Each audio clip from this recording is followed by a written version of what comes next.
Hello બાળકો, બધાય મજામાં? આપણે ગયા વિડીયોમાં નિબંધ લેખન લખેલું હતું, મારું પ્રિય પુસ્તક. તેના આપણે 2 પેરેગ્રાફ લખેલા હતા. આપણે એમાં આજે આગળ લખશું. તમને ગાંધીજી વિશે અને તેના પુસ્તક સત્યના પ્રયોગો વિશે પણ મેં થોડી ઘણી વાત કરેલી હતી. હવે આપણે આગળ લખશું અને પછી એમાં સમજતા જઈશું. એના પછીનો પેરેગ્રાફ પાડો અને લખો. એમાં છેલ્લે લખેલું છે, ખરાબ અક્ષર એ અધૂરી કેળવણીની નિશાની છે. આટલું હશે બધાને. એના પછી એક લીટી છોડો, નવો પેરેગ્રાફ પાડો અને લખો, સત્યના પ્રયોગોમાં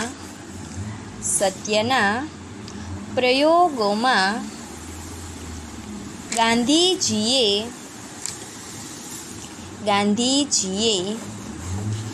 દક્ષિણ આફ્રિકામાં થયેલા અનુભવો, અલ્પવિરામ કરતા જાજો બધા, થયેલા અનુભવો, અલ્પવિરામ, આશ્રમ, જીવન, આઝાદીનું આંદોલન, અલ્પવિરામ, દાંડીકૂચ, અલ્પવિરામ, હિન્દુ મુસ્લિમ એકતા,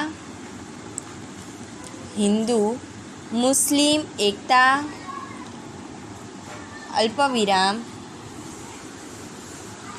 સ્ત્રી શિક્ષણ માટેના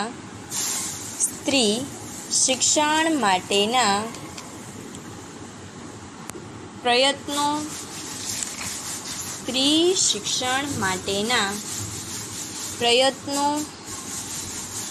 વગેરેનું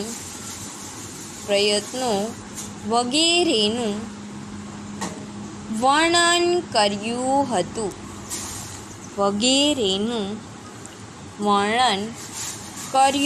હતું. ફરીથી બોલું છું, દક્ષિણ આફ્રિકામાં થયેલા અનુભવો, અલ્પવિરામ, આશ્રમ જીવન, આઝાદીનું આંદોલન, દાંડીકૂચ, હિન્દુ મુસ્લિમ એકતા, સ્ત્રી શિક્ષણ માટેના પ્રયત્નો વગેરેનું વર્ણન કર્યું હતું.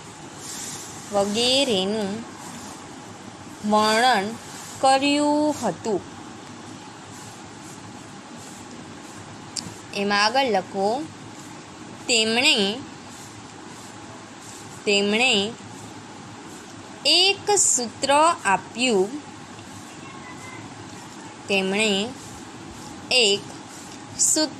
આપ્યું હતું, અલ્પવિરામ, અવતરણ ચિહ્નમાં, સાદું જીવન,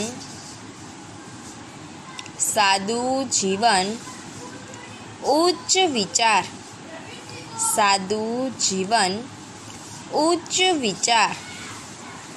અવતરણ ચિહ્ન પૂરા. પછી એક લીટી છોડીને લખો, સાદું જીવન, ઉચ્ચ વિચાર છે એને આપણે અંગ્રેજીમાં લખશું, અવતરણ ચિહ્નમાં, simple living and high thinking. Spelling બોલું છું,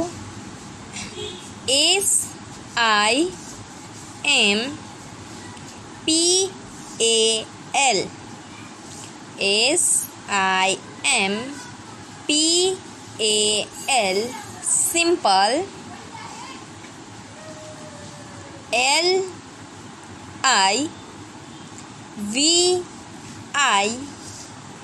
LIVING, LIVING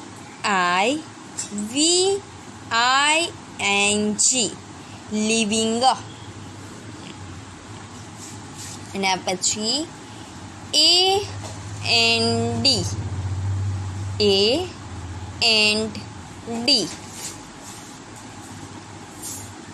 એના પછી HIGH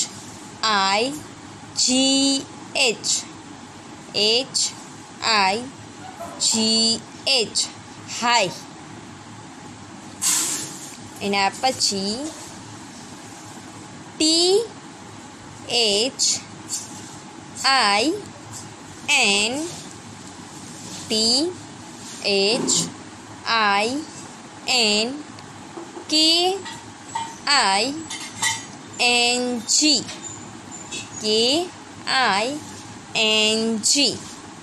ડબલ અવતરણ ચિહ્ન પૂરા. Simple living and high thinking. પછી એક લીટી છોડો, પેરેગ્રાફ પાડીને લખો.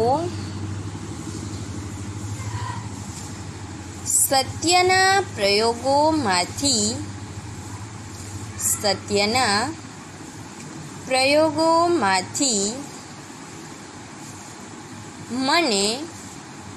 મને સાદું અને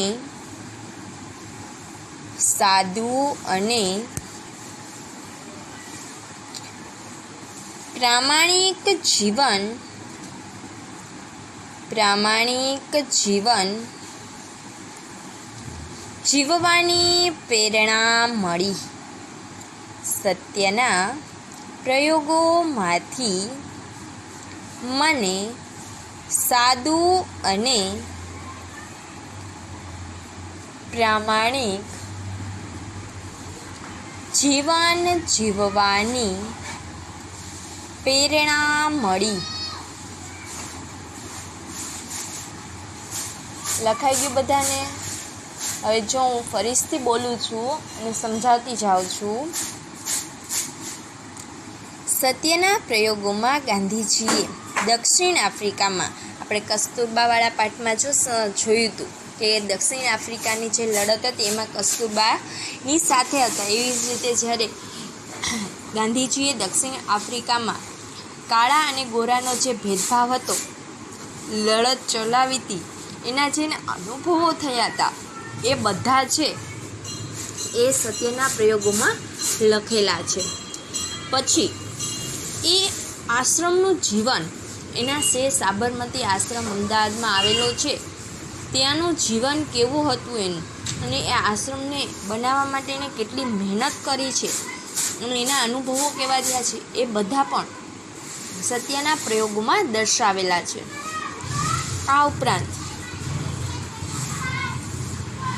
આઝાદીનું આંદોલન, આઝાદી માટે એને જે આંદોલન કરેલું છે અને આપણને બધાને જે આઝાદી આપી છે અને આપણે બધાએ જે આઝાદી આજે આપણને મળી ગઈ છે, તો એ આઝાદી માટે એણે જે લડાઈ કરી છે એના પણ જે અનુભવો છે, ઘટનાઓ છે, લડતો છે, એ બધી એણે સત્યના પ્રયોગોમાં દર્શાવેલી છે. પછી દાંડીકૂચ એટલે કે મીઠું. તમને ખબર હોય તો દાંડી મીઠું પણ આવે છે. જ્યારે મીઠા પર અંગ્રેજોએ એટલો કર લાદી દીધો હતો કે માણસને મીઠા વગર ચાલે નહીં, મીઠું ફરજિયાત લેવું જ પડે. પણ મીઠું એટલું બધું મોંઘું થઈ ગયું હતું કે માણસ છે તેને ખરીદી શકતો ન હતો. એટલી ગરીબાઈ માણસ પાસે આવી ગઈ કે જે મીઠું છે એ ખરીદી શકતો ન હતો. ત્યારે જે મીઠા માટે ગાંધીજીએ લડત ચલાવી હતી એનું આખું વર્ણન છે સત્યના પ્રયોગમાં કરેલું છે. આજે જો સસ્તામાં સસ્તું સૌથી વધુ વસ્તુ હોય એ શું છે? મીઠું, જે આપણે બધામાં જ જરૂરી પડે છે. મીઠા વગર આપણને એનો સ્વાદ જ ન લાગે જમવામાં. મીઠું છે એ જેટલું માણસ માટે ઇમ્પોર્ટન્ટ છે એટલું જ્યારે અંગ્રેજો હતા ત્યારે પણ હતું, પણ જ્યારે એ લોકો છે એના પર એટલો મોટો કર લાદી દીધો હતો કે જેને સામાન્ય માણસ ખરીદી શકતો ન હતો. ત્યારે દાંડી કૂચ દ્વારા ગાંધીજીએ આ મીઠા કર હટાવી અને મીઠું બધાને સાવ સસ્તા દરે મળે તેવી વ્યવસ્થા કરી હતી. જો આપણે જે રાહત દરના કૂપનો છે, જે ગરીબ માણસો છે એને મીઠાની થેલી પણ આપવામાં આવે છે, જે ભલે થોડું હોય પણ એને જો રસોઈમાં ન હોય તો એનો સ્વાદ લાગતો નથી. એટલે મીઠું છે આજે પણ આપણા દેશમાં સાવ સસ્તા દરે બધા જ ગરીબ માણસોને અને મળી રહે છે તેવી વ્યવસ્થા કરવામાં આવી છે. એના પછી છે હિન્દુ મુસ્લિમ એકતા. હિન્દુ મુસ્લિમ એકતા, હિન્દુ અને મુસલમાન બંને જે લડાઈ થતી એ માટે બંનેને એક કરવાનો જેની લડાઈ હતી એ ગાંધીજીએ શરૂ કરેલી, કે હિન્દુ મુસ્લિમ છે બંને સાથે સંપીને રહે તેવી લડાઈ એને ચલાવી હતી અને એમાં તે ઘણી જગ્યાએ સફળ પણ થયેલા છે. તો આ માટેની એણે એક લડાઈ શરૂ કરી હતી અને જે આપણે આજે જોઈએ છીએ, આપણે બધા તહેવારો છે એકબીજા મનાવીએ છીએ. મુસ્લિમ લોકોના તહેવાર આવે તો પણ આપણે જાહેર રજા રાખે છે અને બધા ઉજવે છે. હિન્દુ લોકોના તહેવાર આવે તો પણ જાહેર રજા રાખે છે અને બધા ઉજવે છે. તેવી એ જે આપણા દેશમાં વ્યવસ્થા કરવામાં આવી છે. એના પછી છે સ્ત્રી શિક્ષણ માટેના પ્રયત્નો. સ્ત્રી શિક્ષણ એટલે કે જે છોકરીઓને શિક્ષણ આપવામાં આવતું ન હતું, તો છોકરીઓને મોટી 7 ધોરણથી વધારે શિક્ષણ અને 7 ધોરણ સુધીનું પણ શિક્ષણ મળી રહે અને છોકરીઓને શાળાએ જતી કરવા માટેનું જે અભિયાન હતું એ ગાંધીજીએ ચલાવેલું હતું અને આજે તે આપણે જોઈએ જ છીએ ઘણી દરે એટલે કે ઘણા ઊંચા સ્તરે જે સફળ થયેલું જોવા મળે છે. આજે છોકરીઓ આર્મીમાં પણ છે, પ્લેન પણ ચલાવે છે. તો જે શિક્ષણ દ્વારા જ એ આગળ વધી શકે છે અને છોકરીઓની જે છોકરા કામ કરે છે એ છોકરીઓ પણ કરી શકે છે, જે આજે આપણે જોઈએ છીએ, જે આ લડત દ્વારા આજે આપણે જોઈ શકીએ છીએ. ને પછી આગળ આ બધા જ કામનું પ્રયત્નો છે એ વગેરેનું વર્ણન છે આપણે સત્યના પ્રયોગોમાં જોઈ શકીએ છીએ. તેમણે એક સૂત્ર પણ આપેલું છે, ગાંધીજીએ બધાને એક સૂત્ર પણ આપેલું છે. શું છે? સાદું જીવન અને ઉચ્ચ વિચાર. તમારું જીવન કેવું હોવું જોઈએ? સાદું હોવું જોઈએ, પણ તમારા વિચારો કેવા હોવા જોઈએ? ઉચ્ચ હોવા જોઈએ. તમારું જીવન છે એકદમ સાદું સિમ્પલ હશે પણ તમારા વિચારો છે એ ઉચ્ચ હોવા જોઈએ.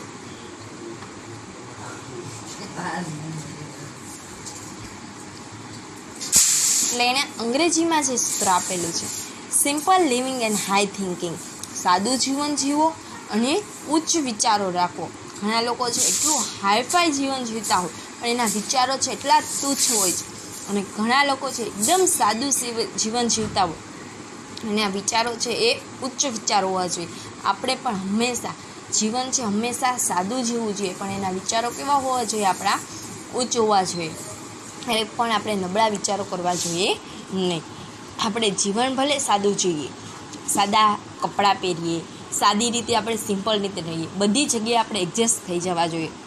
આપણે ઘણી જગ્યાએ ઘણા વ્યક્તિને અહીંયા છે તો એને આ નહીં ફાવે, એને છાશ વગર નહીં ચાલે, એને જમવામાં આ જ જોશ, એવું નહીં. જે આપણને મળે જે જગ્યાએ તે આપણે એ ખાઈ લેવું જોઈએ, આપણે એને અપનાવવું જોઈએ. મને મારું આ બેડ હોય તો જ નિંદર, એવું જીવન ન હોવું જોઈએ. પણ બધી જ વસ્તુ બધા જ સમય અને સંજોગો સાથે જીવતા આવડવું જોઈએ, એવું જીવન જીવવું જોઈએ. એના પછી આગળ સત્યના પ્રયોગોમાંથી મને સાદું અને પ્રામાણિક જીવન જીવવાની પ્રેરણા મળી. સત્યના પ્રયોગો વાંચીએ એનાથી એને સાદું જીવન અને પ્રામાણિક એટલે હંમેશા આપણે પ્રામાણિક જીવન જીવવું જોઈએ. પ્રામાણિકનો મતલબ એમ કે આપણે માનો કે કોઈ દુકાને તમે કોઈ વસ્તુ લેવા ગયા, મેં 5 રૂપિયાની વસ્તુ લીધી છે, તમે એને 10ની નોટ આપો છો, એ ભાઈ તમને ભૂલથી છે 6 રૂપિયા પરત આપે છે તો આપણે એને રૂપિયો છે પરત કરવો જોઈએ. આપણે ખુશ થઈને ત્યાંથી ઝડપથી ન આવતું રહે છે કે મારો રૂપિયો છે ભાઈ મને ભૂલથી વધારે આપી દીધો. એવું જીવન ચોરી, લૂંટફાટ કે ભૂલથી કોકની ભૂલ છે તો આપણે એને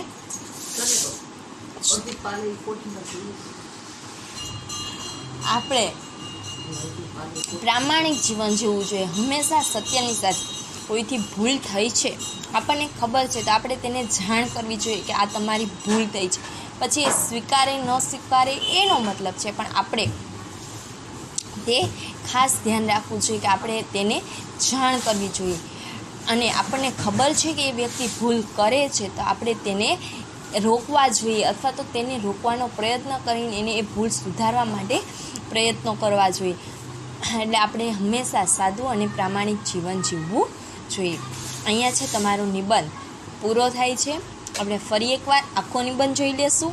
બાકી હોય કોઈને તો લખી લેશે. અને બધાએ જીવનમાં ગાંધીજીના જે આદેશો છે સાદું જીવન અને પ્રામાણિક એ તો ખાસ અપનાવવા જોઈએ. ક્યારેય ખોટું ન બોલવું જોઈએ. જે છે સત્ય છે એને આપણે સ્વીકારવું જોઈએ. કોઈકવાર આપણી પણ ભૂલ થઈ જાય, સામેવાળાની પણ ભૂલ હોય તો આપણે તેને સ્વીકારી લેવી જોઈએ.